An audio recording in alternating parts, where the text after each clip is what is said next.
Знал я одного грибника, хороший мужик был, добрый. Да вот сейчас уж нет и в живых его. Однажды рассказал он мне одну историю. Зима тогда была, метель, ну что поделать, тайга кругом. Старенькая избушка, тусклый огонек свечки и задушевные разговоры. Расскажу я вот что. Видал ли ты волка, черного, как смоль, и глазища, золотые, словно рыжеватые огоньки? Старик руками развел по воздуху, показывая размеры животного. Я тогда усмехнулся. Да подожди ты смеяться. Дальше послушай, буркнул старик, но продолжил. Снег тогда лежал глубокими сугробами, смеркалось уже. А я возвращался из лесу, дровишек домой нес. Слышу, кто-то скулит.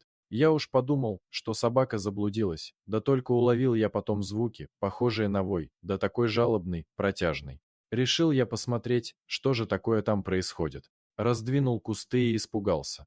Наши перекрестились бы уже давно, да побежали бы куда подальше. А я пошевелиться не мог. Страшно стало. Он остановился и покашлял. Любил я этого старика. Он всем помогал, а рассказы какие вел задушевные. Так вот, взял я себя в руки и решил потихоньку возвращаться к тропе.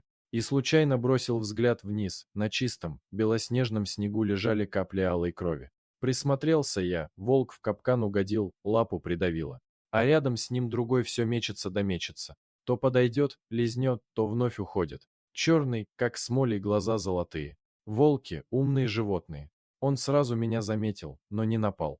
Тут я и понял, что в человеческую ловушку угодила волчица. А кто ж не знает, что эти животные до смерти своей остаются верными.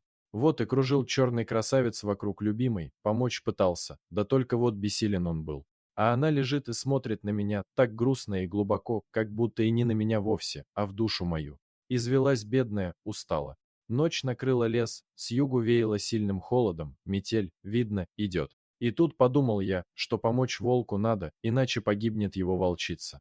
Не скрою, было страшно. Старик встал из-за стола. Окна старой избенки трещали. Я аккуратно начал подходить. А волк смотрел на меня, по-человечьи смотрел. Он словно просил, словно говорил своими желтыми глазами: «Помоги, брат, волчица моя в беде». Я медленно приближался. Волчище рыкнул на меня, насторожился и скрылся в темноте ночной.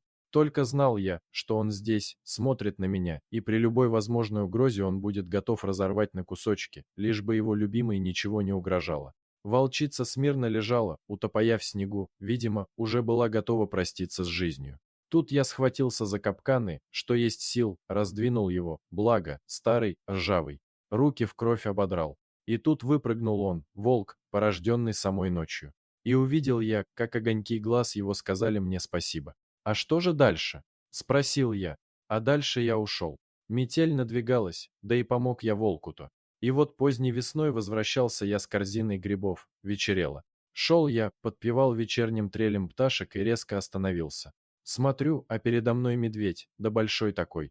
Испугался тогда я не на шутку. Думал, куда бежать, куда прятаться. А медведь уже на меня пошел, взревев хорошенько, да так, что в ушах зазвенело. И тут, не поверишь, смотрю, 4 волка бегут мне навстречу из глубокой лесной чащи. 4? Откуда же им взяться? Перебил было я. Ишь какой нетерпеливый. Заворчал мой друг. Да, 4.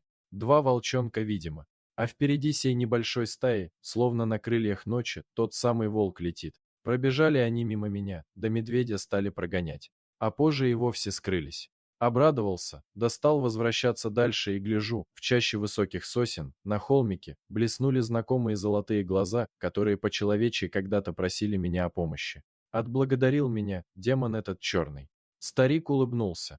И с тех пор я его не видел, но случай этот запомнился мне на всю жизнь. Когда-то спас раненую волчицу с волком, и не остались они у меня ведь в долгу.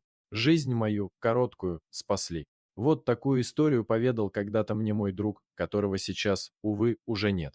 А в голове моей постоянно всплывает образ черного волка с 2 яркими золотых глазами. Делайте добро, и оно к вам обязательно вернется. Дорогие зрители, подписывайтесь на канал, ставьте лайки, пишите комментарии. До новых встреч!